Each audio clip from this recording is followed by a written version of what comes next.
Bom, vamos então dar início ao nosso debate. Como sempre, os que frequentam aqui os debates sabem que a gente tem mais ou menos uma média de 15 minutos, 20 minutos por palestrante, hoje somos muito, e não tratar de alongar-se muito, porque o objetivo é justamente a gente chegar ao redor das 5 da tarde máximo, para permitir o debate com o público, né? Quer dizer, a questão principal também, que isso tem que ser uma roda de conversa educativa para os participantes também.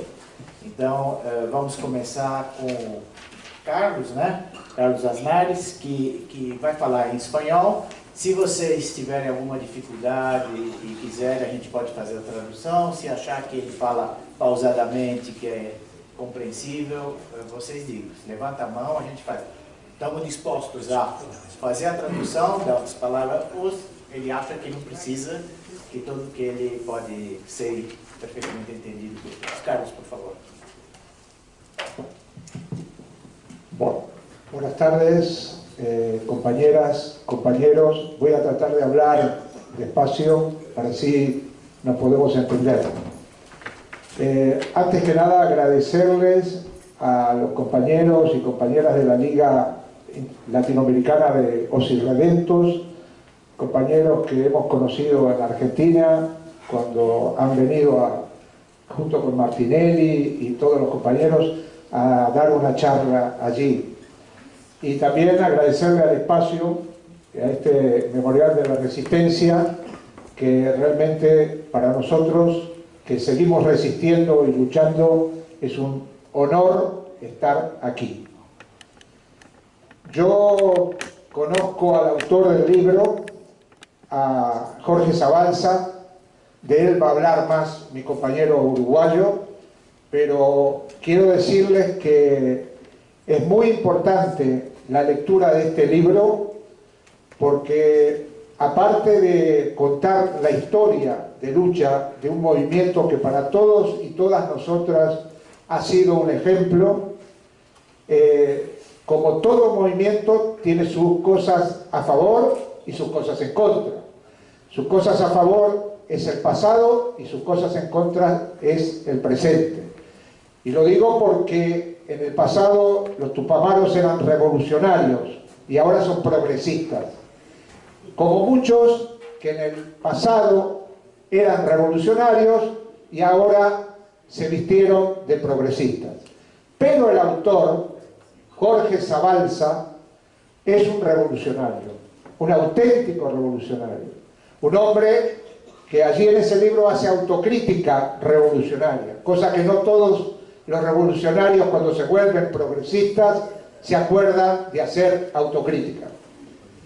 Dicho esto, quiero decirles que otro aspecto importante de ese libro es que Jorge Zabalza y lo que él representa está fijado no solamente en la memoria del pasado, sino en el presente. Y en el presente nos está hablando de prepararnos para las nuevas insurgencias. ¿Por qué? Porque no nos han derrotado. Nos quieren derrotar política, militar e ideológicamente, pero no nos han derrotado ideológicamente a muchos de nosotros y nosotras. Martinelli es un ejemplo que ustedes tienen.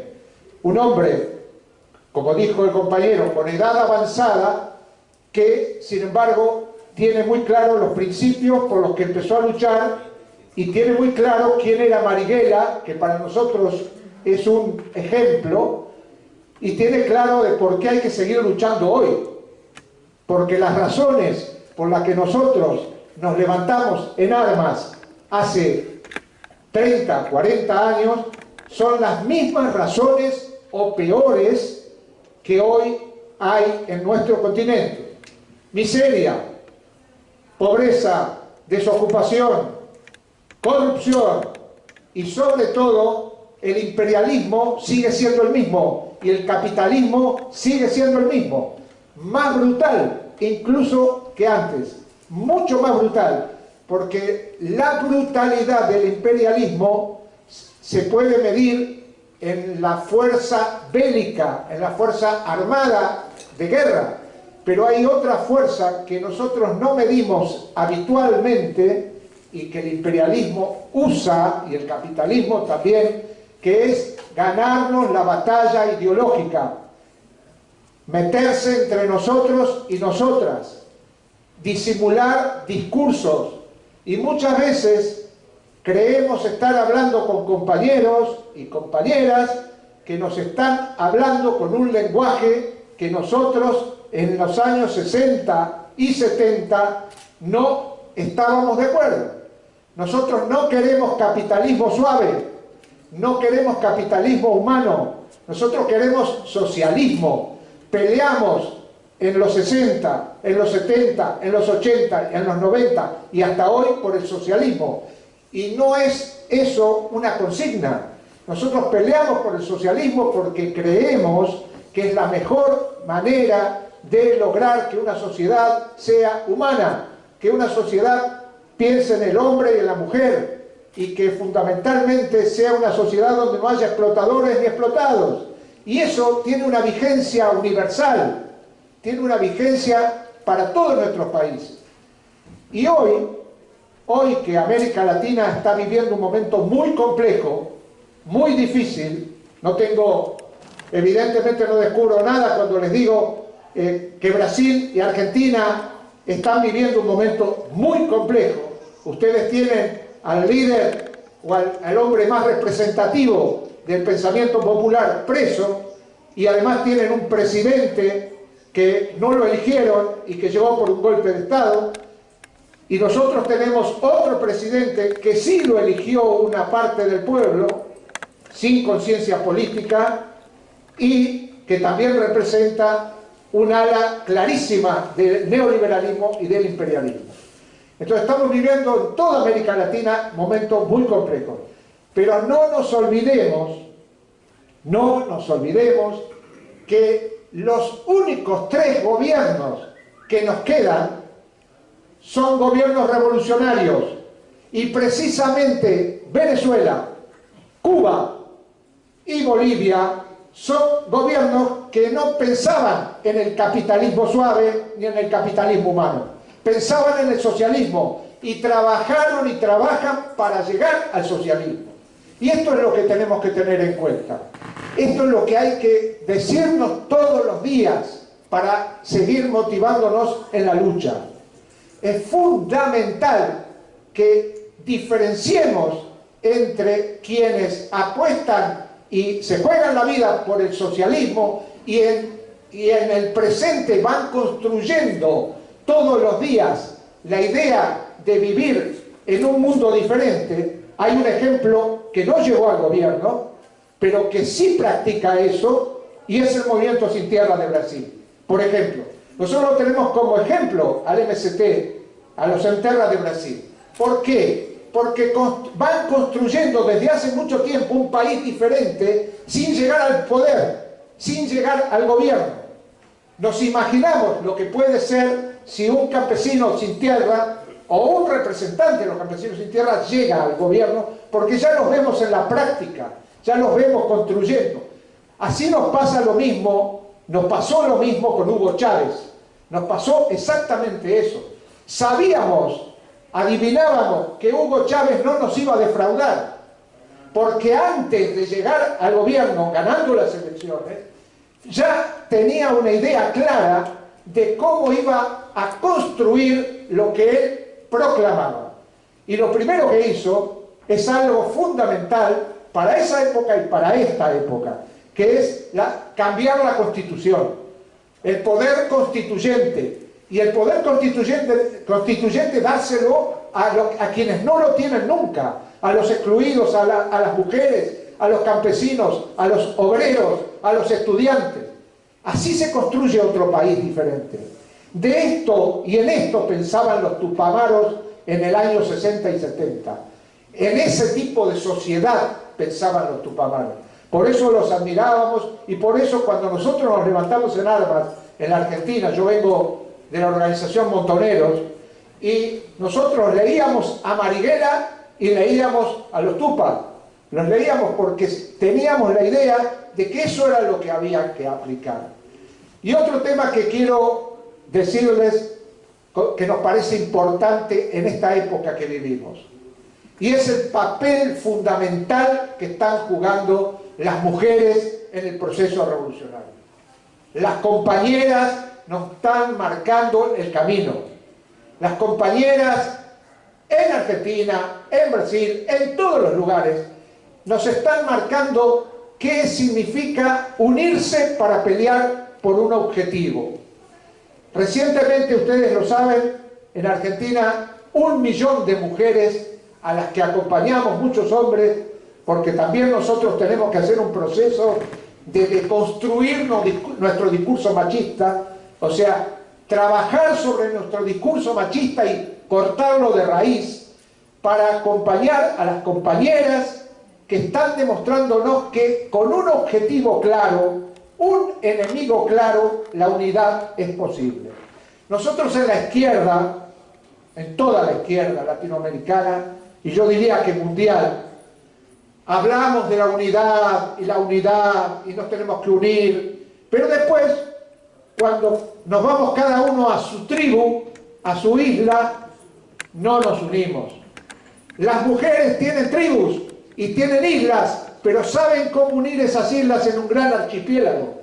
Y la lucha contra el patriarcado, la lucha contra el machismo, está llevando adelante esa unidad. Pero no solo esa lucha. Son las lideresas de las luchas contra el extractivismo, contra el agronegocio, en todo el continente. Y por eso las matan. Por eso mataron, asesinaron a Berta Cáceres en Honduras. Por eso asesinaron a Marielle Franco aquí en Brasil. Y por eso nos matan en Colombia a las compañeras también. Y a los compañeros, por supuesto. Pero hay que mostrar que este ejemplo que están dando las compañeras nos puede servir a todos los revolucionarios y revolucionarias para el presente y para caminar hacia el futuro. Tener ideas claras, formarse, la formación es fundamental.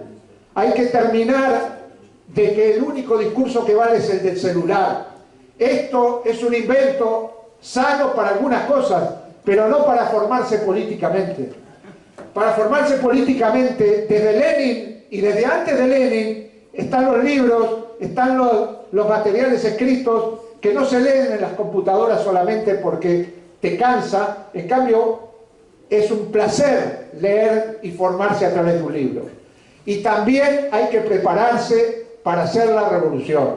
Y prepararse para hacer la revolución no significa hablar de la revolución solamente. Es prepararse y organizarse desde abajo. Nosotros decimos en Argentina una frase que es unirse desde abajo, organizarse combatiendo. Tener la idea del combate todos los días en nuestra memoria, en homenaje a todas y todos los compañeros que nos mostraron con su ejemplo y con su entrega lo que significaba pelear por la revolución. Transpirar la camiseta por la revolución, construir día a día la revolución, cambiar nuestra forma de vida burguesa aquí y aquí para generar un planteo de construir revolución. De lo contrario, compañeras y compañeros, el discurso y la ferocidad con que el imperialismo y el capitalismo nos está atacando, evidentemente, si no reaccionamos, esto va para largo. Esto es Hiroshima. Hiroshima dejó secuelas hasta hoy, y ellos son Hiroshima. Son los que hicieron Hiroshima, son los que tiraron la bomba en Hiroshima, y ahora nos tiran una bomba de penetración cultural, pero también penetración cultural para hacernos la guerra. Y a la guerra hay que responderle con guerra. A la guerra hay que prepararse para responderle con guerra. Y la guerra tiene que ser política, económica, social, económica, cultural y también, si llega el momento, armada. Porque no hay alternativa para enfrentar a este gobierno que es mundial, no es un gobierno de Temer, de Macri o de Cartes, es un gobierno mundial, ni siquiera es de Trump, ni siquiera es de Trump, es de todo ese conglomerado de transnacionales, del sionismo, de toda esa gente que está moviendo los hilos y que un día dice Obama y otro día dice Trump. Son iguales, en el fondo son todos iguales. Y si hay un ejemplo que tenemos que tener en cuenta, y con esto termino, si hay un ejemplo que tenemos que tener en cuenta los revolucionarios y revolucionarias, es Cuba. Cuba, 60 años de revolución. Se pueden criticar muchas cosas, pero lo que nadie puede decir es que Cuba no hizo una revolución integral para todos sus hombres y mujeres, niños y ancianos. Alfabetizó a su pueblo, le dio conciencia política, los preparó para este presente y para el anterior presente. Pasaron por todas las tremendas lacras que le tiró el imperialismo. Tuvieron periodo especial, tuvieron todo. Se les cayó la URSS, pero no se les cayó en la cabeza. Y, como dijo Fidel, aunque la URSS se caiga, la revolución cubana va a seguir adelante. Ese ejemplo nos tiene que iluminar para ganar las batallas que vamos a ganar de aquí en más. Gracias.